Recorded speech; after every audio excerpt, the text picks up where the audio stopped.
नमस्कार ऑनलाइन वालों। यार आज हम चैप्टर 5 पे पहुंच चुके हैं।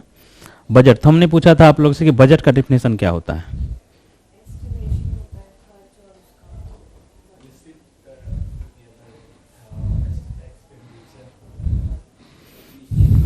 हम्म हम्म बजट का परिभाषा बताइए। यस कमीन, आ जाइए भाई, पूछने की आवश्यकता है इसमें। ऐसे बुजुर्ग टीचर हमें मत बनाइए धोती कुर्ता वाला, आज ये सीधा एकदम। बजट का डेफिनेशन क्या है बताइए।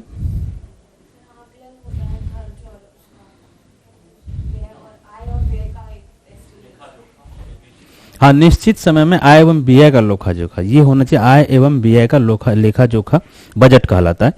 जैसे आपका महीने का बजट बनता है, विद्यार्थी का महीने का बजट बनता है, सरकार का साल का बजट बनता है, परिवार का भी साल का बजट बनता है, मजदूर का डेली का बजट बनता है कि आज हम डेली इतना कमाए हैं, इतना खर्च कर दिए हैं, तो ये बजट होता है। हमारे संविधान में बजट का कहीं कोई व्यवस्था किया गया है तो क्या किया गया?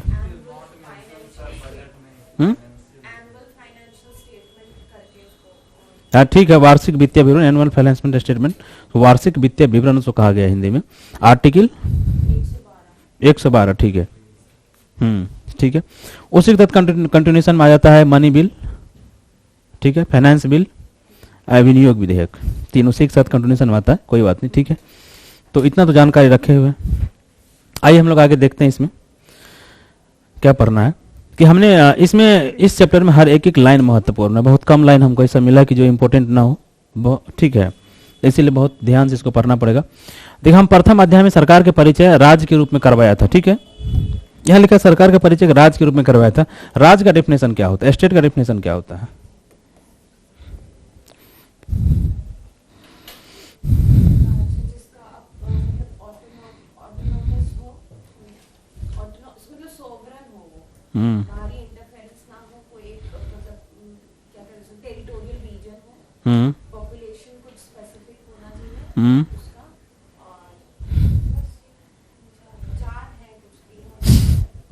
चार है या तीन है?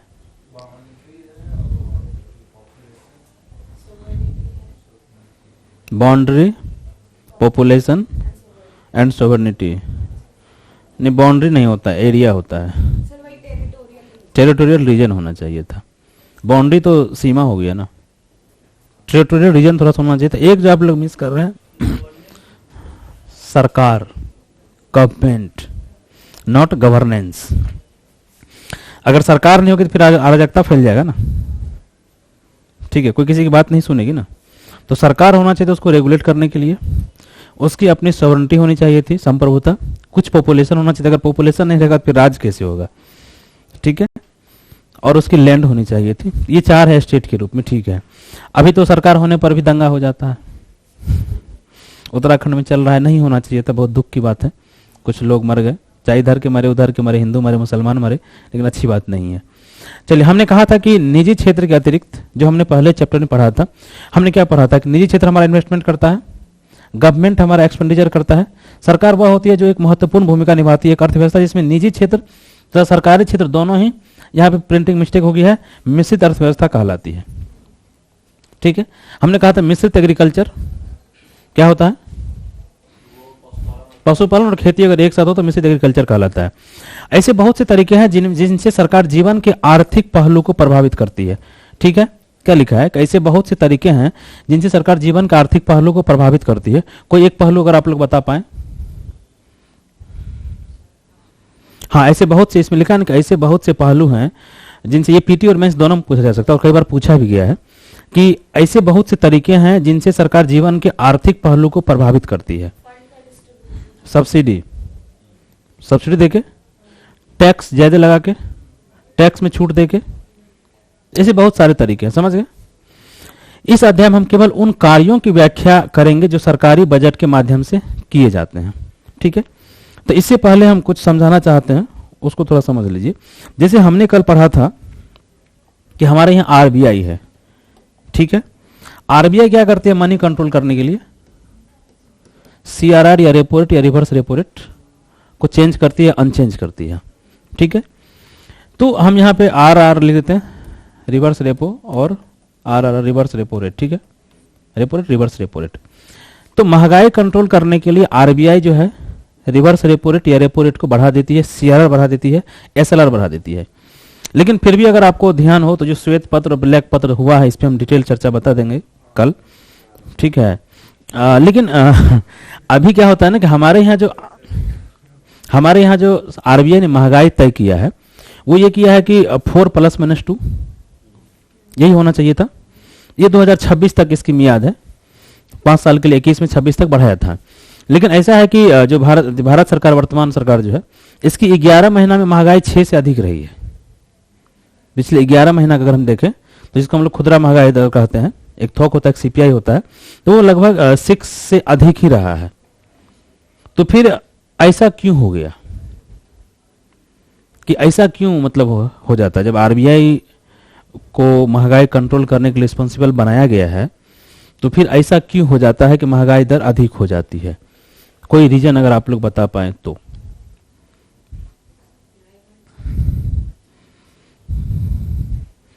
बताइए। देखिए यहाँ पे 2-3 रीजन है।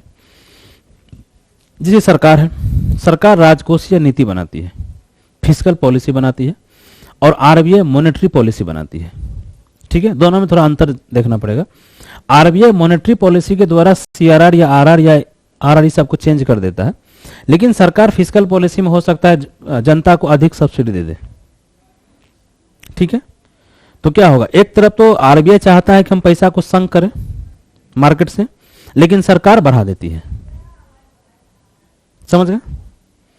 अब सरकार का कोई पे कमीशन लागू हो गया, 7 पे कमीशन, ये सरकार महंगाई भत्ता दे रही है। सरकार घर बनाने के लिए आदमी को पैसा दे रही है, आवास निर्माण के लिए, किसान को भत्ता दे रहा है, ठीक है। या गवर्नमेंट अपना एक्सपेंडिचर रोड बनाने में बढ़ा दिया।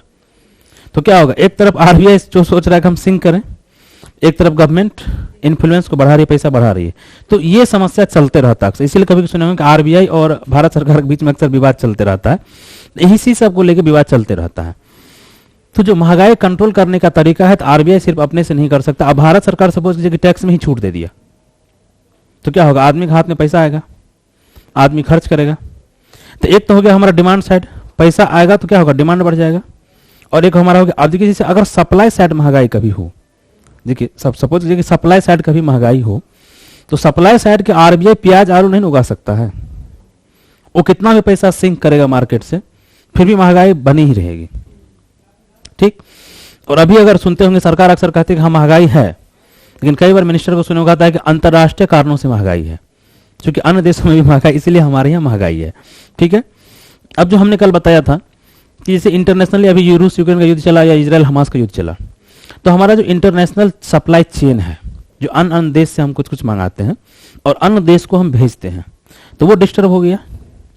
तो वो डिस्टर्ब हुआ तो आरबीआई वो पैदा नहीं कर सकता है ना, आरबीआई सिर्फ मनी को कंट्रोल कर सकता है। तो इसलिए बोले महंगाई बढ़ने के कई सारे कारण होते हैं, आरबीआई कंट्रोल करने वाला सिर्फ एक फैक्टर है। तो इसमें जो है राजकोषीय नीति, जो सरकार का फिस्कल पॉलिसी है, उसका विवरण दिया गया है। लेकिन आप जब मेंस टाइप में आंसर लिखेंगे तो इन सब चीजों को भी ध्यान में रखना पड़ता है। जब महंगाई बढ़ती है तो सिर्फ आरबीआई मॉनेटरी पॉलिसी से महंगाई कभी कंट्रोल नहीं कर सकता है। अब सपोज कीजिए कि ओपेक कंट्री हमारा, कभी कभी वो क्या करता है कि तेल उत्पादन कम कर देता है, तो हमारा तेल का प्रोडक्शन, महंगाई बढ़ जाती है, जैसे 100+ बिलियन डॉलर हो जाता है। तो फिर सरकार क्या करती है, महंगाई बढ़ जाएगी, हमारी ट्रांसपोर्टेशन कॉस्ट महंगा हो जाएगा। तो हमने कल बताया था कि इसके उपाय के लिए सरकार कर सकती है, लेकिन सरकार अक्सर ऐसा करती नहीं है। तो ये बताइए कि डीजल और पेट्रोल का दाम दिन प्रतिदिन बढ़ते क्यों रहता है, घटता क्यों नहीं है कभी? ये सरकार अभी इतना टैक्स ले रहा है, ऐसा अनुमान है कि 30 रुपये के आसपास सरकार टैक्स लेती है डीजल पे और पेट्रोल पे, ये सेंट्रल सरकार। फिर इसके बाद स्टेट गवर्नमेंट लेती है, तो लगभग 55 रुपये के आसपास टैक्स है। तो फिर सरकार उस टैक्स को कम कर दे। इसके लिए वर्तमान सरकार की आलोचना भी होती है ना, कि आपने नारा दिया था बहुत हुई डीजल पेट्रोल की मार, ठीक है। तो फिर सरकार, आखिर कोई भी सरकार हो, ऐसे ही कहा जाता है कि वाजपेयी जी इतना पे छोड़े गए थे, मनमोहन सिंह यहाँ तक लेके आए थे, मनमोहन सिंह जी यहाँ पे छोड़े गए थे, मोदी जी यहाँ पे लेके आए हैं। तो आखिर इसमें रिबेट क्यों नहीं देता है सरकार?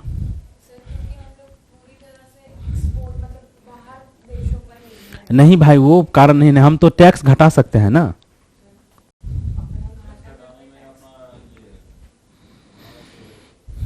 नहीं मन ठीक है, आप कह रहे कि हमारा नुकसान होगा, तो जनता को बेनिफिट होगा ना, टैक्स जनता का पैसा हाथ बचेगा, पैसा जनता सामान खरीदेगा।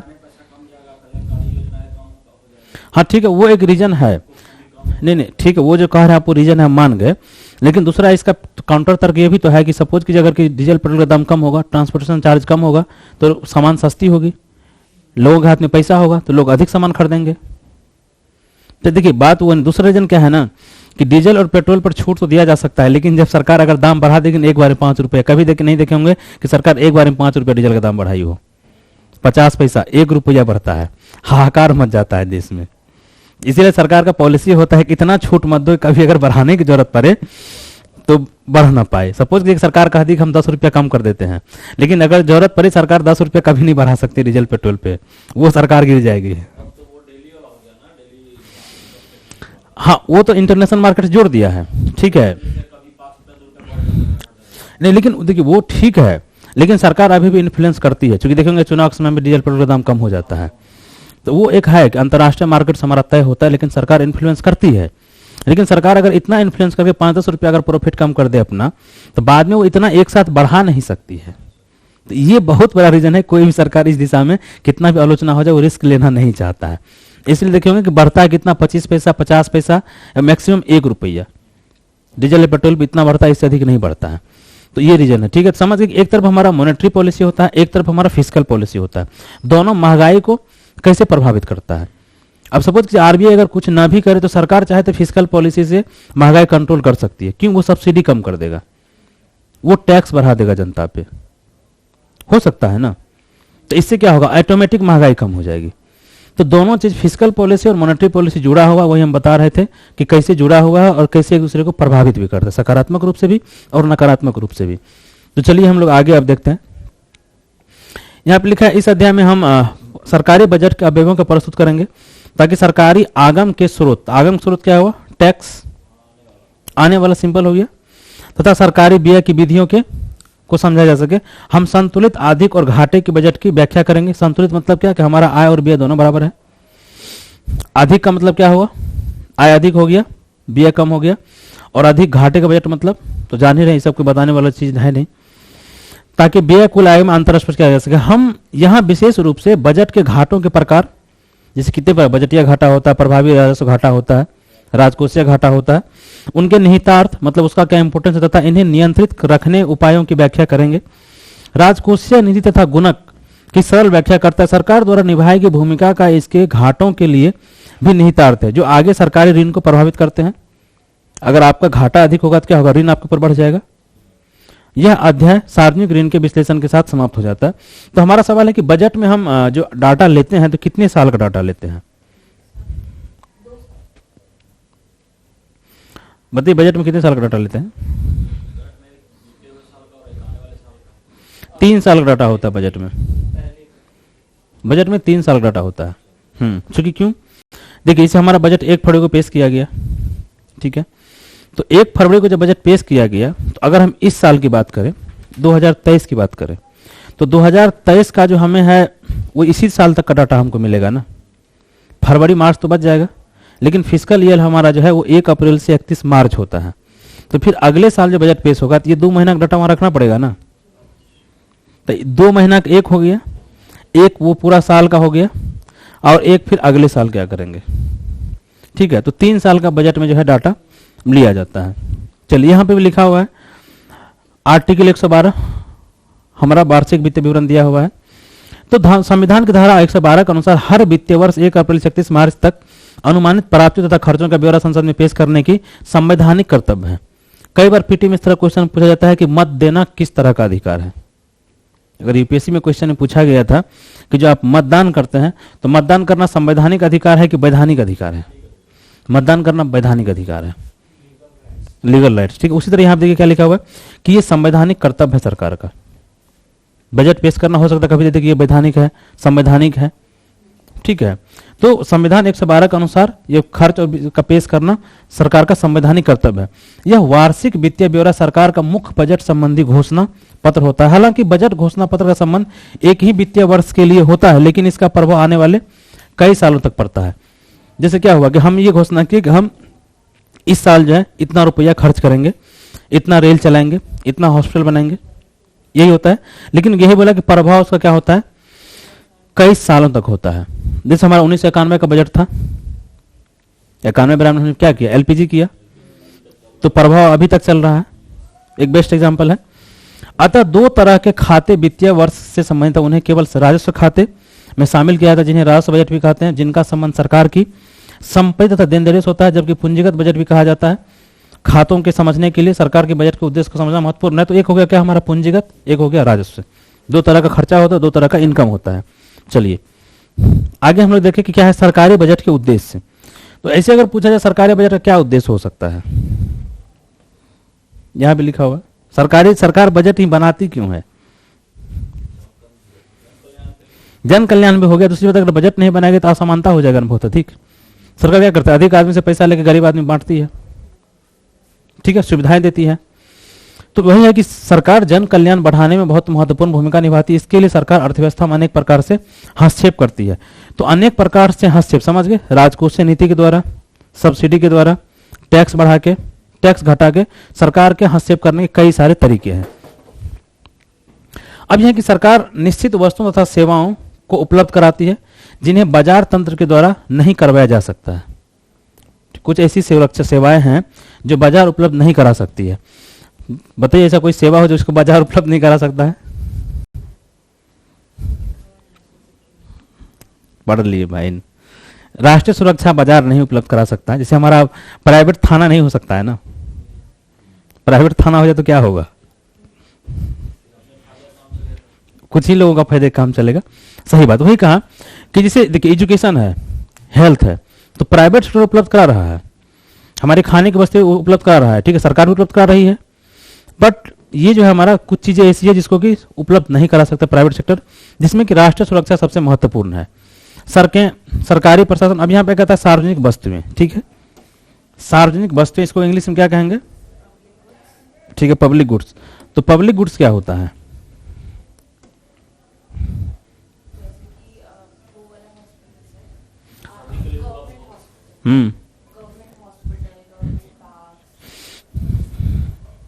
गवर्नमेंट पार्ट्स हो गया, ठीक है, ये हमारा होगा पब्लिक गुड्स। सिंपल है कि जिसके लिए सपोज कीजिए आप यहाँ से बिहार जाते हैं तो ट्रेन में टिकट रिजर्वेशन कराते हैं, तो वो पब्लिक गुड है कि नहीं है, वो पब्लिक गुड नहीं है। रेलवे पब्लिक गुड्स में आता है, लेकिन जो आप सीट रिजर्वेशन कराए हैं, ठीक है, वो पब्लिक गुड नहीं है। रिजर्वेशन चूंकि आपकी मर्जी है, किसी को आप बैठने दे सकते हैं, नहीं बैठ सकते हैं, क्या, अरे भाई वो अलग चीज है। और ठीक है कि आप किसी को प्रेम से प्यार मोहब्बत में बैठा लिया, अलग चीज है। चलिए, ये सार्वजनिक वस्तु ये होता है जैसे जिसके लिए हमें पे नहीं करना पड़ता है, जो सबके लिए अवेलेबल हो। जैसे हमारा पार्क हो गया, ठीक है, किसी को वहां जाने से कोई मना नहीं कर सकता है। लेकिन जो ट्रेन का टिकट होता है वो किसी एक पर्टिकुलर व्यक्ति को मिलता है, वो व्यक्ति जब छोड़ देगा उसके बाद वो किसी और को मिलेगा, नहीं तो वहां तक नहीं मिलेगा। अब है कि यह समझने के लिए सार्वजनिक वस्तुओं की पूर्ति सरकार क्यों करनी पड़ती है, हमें निजी वस्तुओं से कपड़े, कार, खाद्य सामग्री, सार्वजनिक वस्तुओं में अंतर समझना होगा। तो ये क्या होगा, हमारी निजी वस्तु जो निजी क्षेत्र बनाती है। दो मुख्य अंतर है, पहला यह कि सार्वजनिक वस्तुएं सभी के लिए उपलब्ध है तथा इनके लाभ किसी एक विशेष उपभोक्ता तक सीमित नहीं है। उदाहरण के लिए यदि एक व्यक्ति चॉकलेट खाता है या कमीज पहनता है तो ये वस्तुएं अन्य व्यक्तियों के लिए उपलब्ध नहीं रहेगी। सही है, यह कहा जा सकता है कि इस व्यक्ति के उपभोग तथा अन्य व्यक्तियों के उपभोग में प्रतिद्वंदी संबंध है। तो क्या प्रतिद्वंदी संबंध हो गया। लेकिन यदि हम सार्वजनिक पार्क या वायु प्रदूषण नियंत्रित करने के उपायों की बात करें तो इनके लाभ सभी के लिए उपलब्ध होंगे। ठीक है, एक व्यक्ति द्वारा एक वस्तु का उपभोग दूसरे के लिए उसके उपभोग की उपलब्धता को कम नहीं कर सकता है। पार्क है तो पार्क एक आदमी का उपभोग दूसरे को कम नहीं कर सकता, वही लिखा। अतः एक साथ कई लोग इनका लाभ उठा सकते हैं, अर्थात यहां कोई कंपटीशन नहीं होता है। समझ गए, ये हो गया हमारा क्या, पब्लिक गुड्स, जहां की गुड्स के लिए कोई कंपटीशन ना हो। आगे चलते हैं, दूसरा हम बात करते हैं निजी।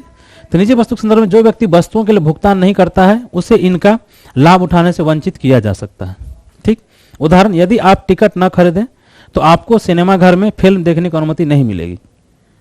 देखिए ये क्या हो गया, एग्जाम्पल, यही होता है मेंस का आंसर। आप लिखे, शर्ट से एग्जाम्पल चिपका दिए। लेकिन सार्वजनिक वस्तुओं के संदर्भ में किसी को वस्तु का लाभ उठाने से वंचित करने का कोई कारगर तरीका नहीं है। आपने इसलिए सार्वजनिक वस्तुओं को गैर अप्रवर्जनीय कहा जाता है। इसका इंग्लिश क्या लिखा है? हाँ, मतलब किसी को वंचित होना चाहिए इसका, ऐसे कि आप वंचित नहीं कर सकते। क्या लिखा है इंग्लिश? Non excludable. चलिए आप यही शब्द याद रखिए, गैर अपवर्जनीय कहा जाता है। यदि कुछ उपभोक्ता भुगतान नहीं भी करते हैं तो भी सार्वजनिक वस्तुओं के लिए शुल्क एकत्रित करना कठिन नहीं अपितु बहुत अपार असंभव हो जाता है। इस भुगतान दिए बिना उपभोग करने वालों को मुफ्तखोर कहा जाता है। ठीक है, ये शब्द भी याद रखेंगे कि बिना भुगतान के अगर आप उपभोग करते हैं तो मुफ्तखोरी से। अभी बिजली सब्सिडी, सरकार बिजली फ्री कर देती है, तो एक तरफ उसकी आलोचना मुफ्तखोरी भी कहा जाता है। ठीक है, कि मुफ्तखोरी को जनता बहुत पसंद करती है। न्यूज पेपर क्या नहीं, हम लोग कर रहे हैं, ठीक है, हम लोग तो कम कर रहे हैं, दिल्ली वासी बहुत कर रहे हैं। ठीक है, आजकल तो सब जगह, झारखंड में भी न्यूज आया कि वहां भी 150 यूनिट बिजली फ्री दिया गया है। नहीं, ये चुनाव जीतने का एक बेहतर तरीका है भाई। चुनाव अभी देखें, बस महिलाओं के लिए बस यात्रा और बिजली फ्री, ये तो अधिकांश राज्य सरकारें कर रही हैं। पुरुषों के लिए कुछ नहीं हो रहा, इस बात पे हमें सख्त आपत्ति है। ठीक है, लेकिन क्या कर सकते हैं, पुरुषों के लिए भी कुछ होना चाहिए था। हाँ, हम ये नहीं कह रहे कि आप महिलाओं को नहीं दीजिए, विद्यार्थी पुरुषों को भी दीजिए भाई। क्या हुआ?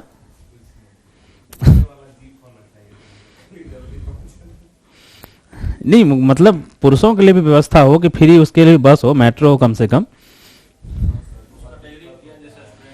स्टूडेंट कैटेगरी को दीजिए, आप सबको मत दीजिए। जो बुजुर्ग है स्टूडेंट कैटेगरी को दीजिए। जो अब जैसे हम बहुत जगह गए हैं, आप जैसे लाल किला जाइए, ठीक है, बहुत सारा म्यूजियम है, भारत सरकार का म्यूजियम है, नेशनल म्यूजियम है, तो उस सब जगह टिकट लगता है और अच्छा खासा पैसा लेता है टिकट का। तो हम वहां गए थे, तो हम वहां का जो डायरेक्टर था उसको आपत्ति भी दर्ज कराए थे कि भाई कम से कम स्टूडेंट के लिए तो यार फ्री कीजिए, किसी के लिए कीजिए नहीं कीजिए, स्टूडेंट के लिए फ्री कीजिए। स्टूडेंट बहुत कुछ सीखने आता है, आप उसके लिए इतना इतना रुपया चार्ज ले रहे हैं तो फिर कैसे होगा? पहली बात। दूसरी बात देखिए, एक चीज हमारा और आपत्ति, जैसे पब्लिक गुड्स है, पार्क है, जो आदमी पार्क को खड़ा करता है वही आदमी उस पार्क से वंचित हो जाता है। नहीं समझे क्या? जो मजदूर उसमें काम करता है, ठीक है, और उसके बाद उस पार्क की इतनी फीस हो जाती है ना कि वो मजदूर खुद अफोर्ड नहीं कर पाता। तो मेरा ऐसा सलाह है कि कम से कम उस मजदूर के कम से कम परिवार के लिए फ्री ऑफ कॉस्ट होना चाहिए था। आप उसको पास जारी कर दीजिए कि जो आदमी उसको खड़ा किया वही आदमी उससे वंचित रह जाता है। ये जस्टिफाई नहीं है मेरे ही नज़र में। कम से कम उसके लिए तो उसको फ्री होना चाहिए था, उसके बच्चों के लिए, उसके परिवार के लिए फ्री होना चाहिए था। तो ठीक है, जब हमारी सरकार आएगी, जब हम लोग शासन में आएंगे तब देखेंगे, इस पर कोई पॉलिसी विचार करेंगे। ठीक है, हाँ, नहीं, जब हम, हाँ वही कहें, जब पॉलिसी मेकिंग में आएंगे तो इस सब चीज़ों पे ध्यान देंगे कि नहीं ऐसा होना चाहिए था।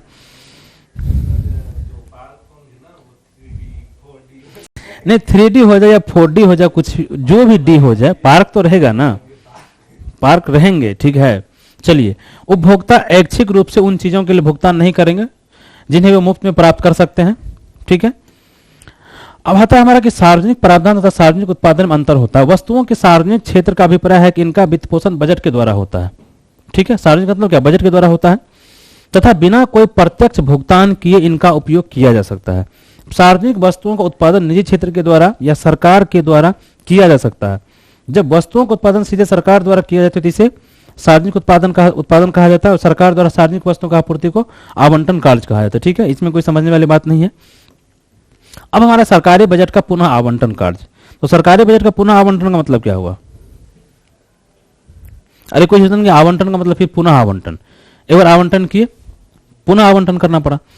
तो अध्याय 2 से हम पाते हैं कि देश की कुल राष्ट्रीय आय, तो राष्ट्रीय आय हम बता चुके हैं, फैक्टर कॉस्ट पे निकालते हैं हम लोग। ठीक है, राष्ट्रीय आय का प्रवाह या तो निजी क्षेत्र की ओर अर्थात फर्म तथा घरेलू क्षेत्र की ओर, जिसने निजी आय कहा जाता है, सरकार की ओर जिसे सार्वजनिक आय कहा जाता है, होता इतनी जगह हो, या तो निजी क्षेत्र कमाएगा, या सरकार कमाएगा, या हाउस होल्ड सेक्टर कमाएगा। निजी आय में से जो भाग अंततः घरेलू क्षेत्र तक पहुंचता है उसे व्यक्तिगत आय कहते हैं, ये भी बता चुके हैं। व्यक्तिगत आय क्या होता है? Personal income. इनमें से जिस भाग को खर्च किया जाता है उसे परोज्य आय कहते हैं। ठीक है, सरकारी क्षेत्र हस्तांतरण भुगतान के द्वारा सरकार कर एकत्रीकरण, ठीक है, कर एकत्रीकरण के द्वारा घरेलू क्षेत्र की परोक्ष आय को प्रभावित कर सकता है। अब देखिए यहां पे जो लिखा है कि भुगतान कर एकत्रीकरण के द्वारा घरेलू क्षेत्र की परोक्ष आय को प्रभावित, ये समझे अगर सरकार टैक्स बढ़ा देगी तो क्या होगा, जो घरेलू आय है जो खर्च करने योग्य उस प्रभावित हो जाएगा ना, वही कर रहा है।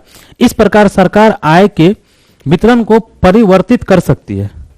टैक्स बढ़ा क्या परिवर्तित की, कहीं एक से लिए और दूसरे को दे दिए तो क्या होगा, परिवर्तित कर सकती है। समाज को आय वितरण की एक ऐसी स्थिति में पहुंचा सकती है जिसे न्याय संगत माना जाए। ये सरकार हमारी यही कर रही है। ठीक है, आगे चले। अगला हमारा कि सरकार बजट का अस्थिरीकरण कार्य, जो सरकारी बजट है उसका अस्थिरीकरण। तो इसमें क्या होता है कि सरकार को आय तथा रोजगार में उतार चढ़ाव को भी कम करना होता है। सही बात है, अभी बेरोजगारी बढ़ी है, कितना हाहाकार मच रहा है।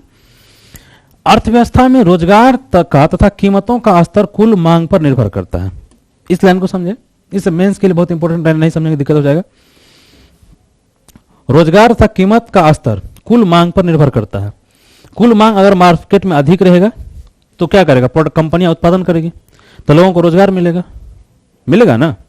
तो वही तो कहा है, तथा कुल मांग सरकार के अतिरिक्त निजी क्षेत्र के लाखों करोड़ों कारकों के व्यक्तिगत निर्णय पर भी निर्भर करता है। तो मांग कब करेगा, जब व्यक्ति खरीदने के लिए रहेगा। वही कह रहा है ना कि व्यक्तिगत निर्णय पर भी निर्भर करता है। ये निर्णय भी कई कारकों जैसे आय, इनकम, साख की उपलब्धता, मतलब क्या, लोगों के पास पैसा होगा तभी तो साख मतलब क्या, पैसा। तो साख की उपलब्धता चाहे सरकार के हो या लोगों के पास हो, किसी भी समय में ऐसा हो सकता है कि मांग का स्तर श्रम तथा अर्थव्यवस्था के अन्य संसाधनों के पूर्ण उपयोग के लिए अपर्याप्त हो। संभव है। अब क्योंकि मजदूरी की दर तथा कीमतें एक स्तर के बाद और नीचे नहीं गिरती, रोजगार स्वतः अपने पूर्वकालिक स्तर पर नहीं पहुंच पाता। ऐसा हो जाता है, जैसे अभी कहा जाता है कि बेरोजगारी बहुत अधिक है तो रोजगार पूर्वकालिक स्तर पर नहीं पहुंचता। सरकार को समग्र मांग का स्तर बढ़ाने के लिए अर्थव्यवस्था में हस्तक्षेप, जो बताया कि क्या बजटीय आवंटन बढ़ा दिया, सरकार कहा कि चलो रोड बनाओ, पुल पुलिया बनाओ, तो क्या हो गया, यही हस्तक्षेप हो गया ना। रोजगार को अपने पूर्व स्तर पर लाने के लिए, अर्थव्यवस्था में मांग को क्रिएट करने के लिए। समझ गया। अगला है कि दूसरी ओर कई बार ऐसा भी हो सकता है कि अधिक रोजगार की स्थिति में मांग उपलब्ध उत्पादन से अधिक हो जाए। ठीक है, कह रहा है कि मांग जो है जितना उत्पादन उससे अधिक हो जाए, जिससे मुद्रास्फीति की संभावना हो सकती है। कोई दिक्कत, ऐसी स्थिति में मांग को कम करने के लिए प्रतिबंधात्मक उपायों की आवश्यकता हो सकती है। यह समझ में आया। प्रतिबंधात्मक उपाय के मतलब सरकार टैक्स बढ़ा दे, संभव है।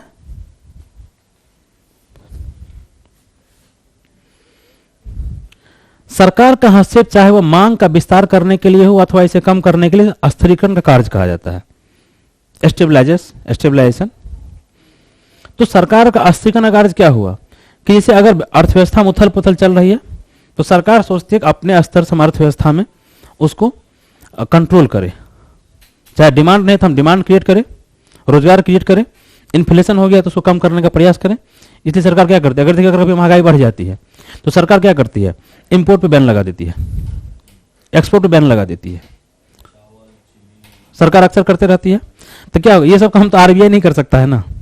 तो आप समझिए कैसे आरबीआई कैसे हस्तक्षेप करता है और सरकार कैसे हस्तक्षेप करता है। ठीक है, ऐसे अभी सरकार चावल भी बेच रही है, भारत चावल, भारत आटा, भारत मूंग। अरे ये तो है यहाँ पे, जो यहाँ पे है आटा चक्की मिल के बगल में ये नहीं भाई, किसी को भी गाड़ी में लेके घूमते रहता है, अधिकारी गाड़ी में लेके घूमते रहता है। कल भी तो एक गाड़ी यहाँ से जा रही थी इधर से हाईवे से लेके, 5 केजी का आटा है, 10 केजी चावल का पैकेट है, 5 केजी चावल का पैकेट है, 1 केजी मूंग का पैकेट है। अपने हाँ 29 रुपए किलो देता है। हाँ हाँ हाँ, अपने मंत्री जी चौबे साहब इसको झंडा दिखाए था, सोनी चौबे जो बिहार से हैं, वही तो उद्घाटन किए थे इनका। ठीक है, तो ये गाड़ी में लेके घूमते रहता है, जैसे मंत्री कहीं मोहल्ला में गया लगा दिया, आधा घंटा 1 घंटा बेचा, सप्लाई हो गया, फिर चलेगा, फिर दूसरी गाड़ी आएगी, ऐसे लेके घूमते रहता है। कहीं एक फिक्स दुकान नहीं है इसकी, और दुकान पे भी सप्लाई दिया गया है, आप चाहे तो वहां से भी खरीद सकते हैं।